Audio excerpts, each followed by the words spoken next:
Hello, welcome to Bob's Dungeon. My name is Bob, I'll be your host. And in this video, we're going to tell another story.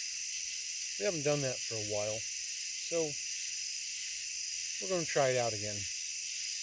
And this story is something that happened way back when I was in high school. And back then we were playing a lot of basic Dungeons & Dragons. And we didn't have a lot of players. And usually a lot of times it wound up just being me and my friend Ian game mastering each other. And sometimes we have more people. Sometimes we didn't. So to make up a bigger party when we go adventuring, sometimes we play 2 or 3 characters each, usually just 2. And when we had more people, we still played multiple characters, and this gave us a lot larger party to go out adventuring. Well, at one point, my friend Ian came up with this really nifty idea, and we called it the Disposable adventure. And what it was he built this keep.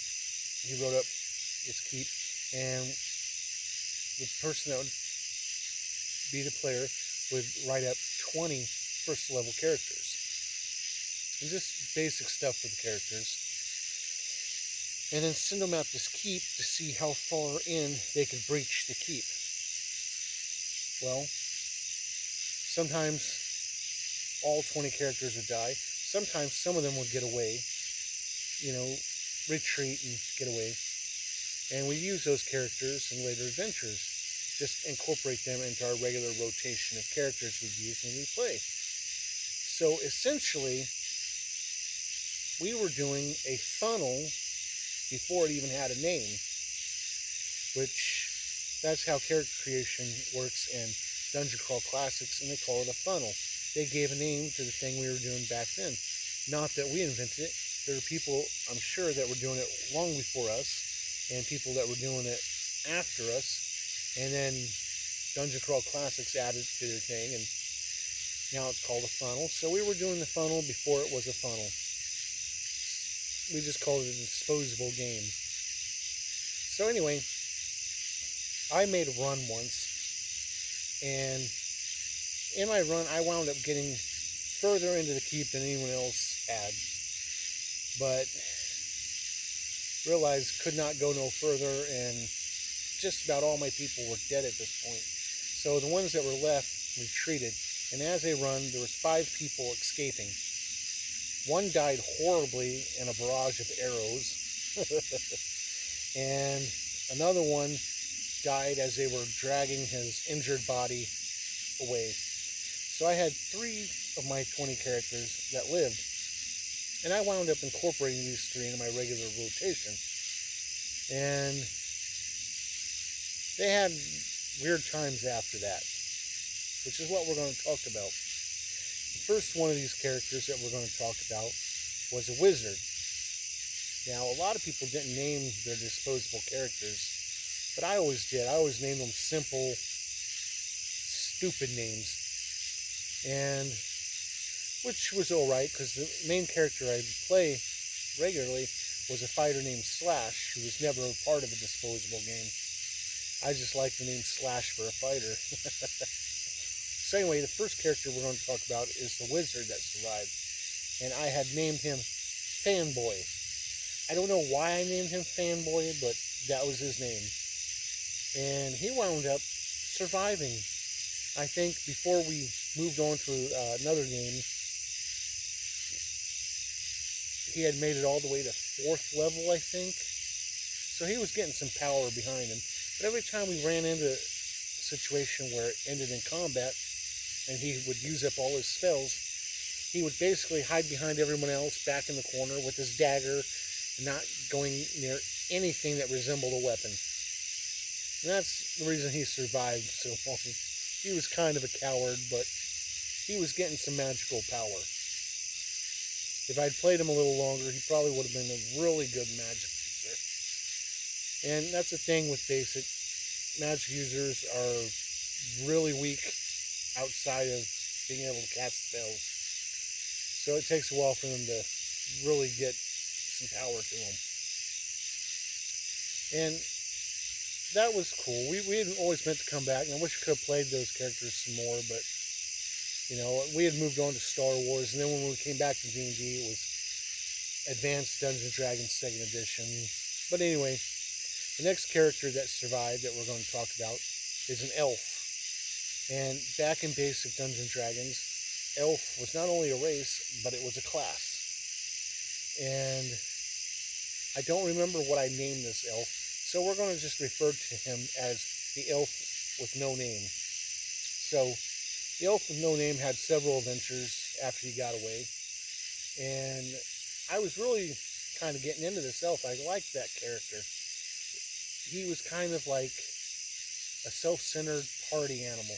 He liked to go to the taverns and party and dance and all kinds of stuff. And I was really kind of digging him. He had made the 2nd level, and we were traveling through this swamp. And the entire travel through the swamp was completely uneventful. When we finally made it to the point where we were exiting the swamp, we got attacked by a giant leech. And the leech killed the elf with no name. So then the rest of the party kills the giant leech. And out of respect for the elf, they looted his body and then shoved it back in the swamp and went about their merry way. Killed by a giant leech and then dumped in the swamp.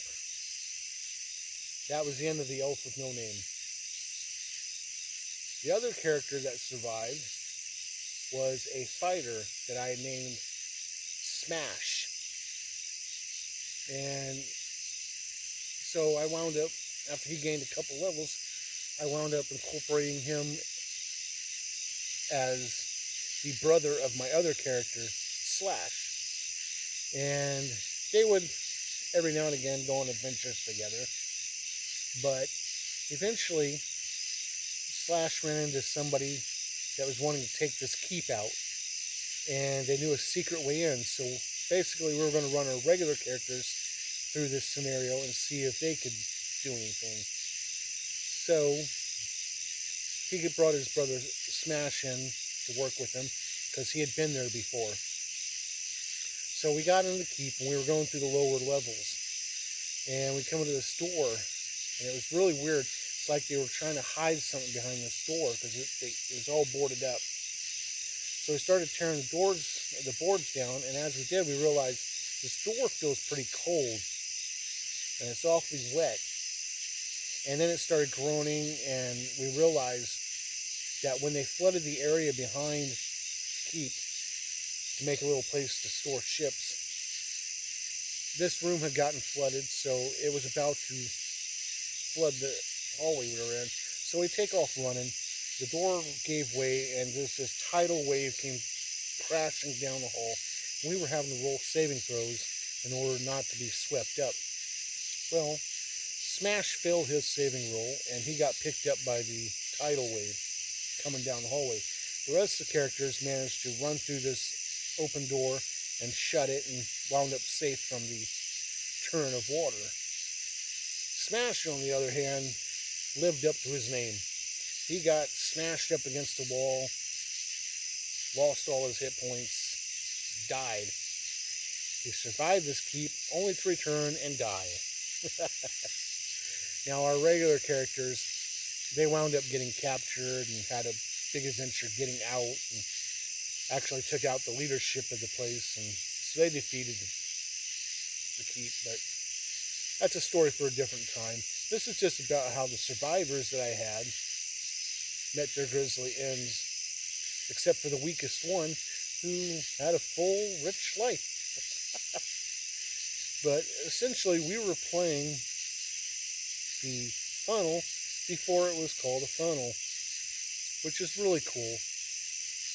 And that's my story of these heroes that survived a harrowing event only to die in another harrowing event. But that was the charm with basic Dungeons and Dragons. You never knew. Characters lived short lives, yes, and usually had violent ends, but it was so much fun. So, thank you for joining me for my story, even though there isn't much to it. Just discussing some character deaths. But hopefully you'll join me next time where we'll talk about something else. Bye.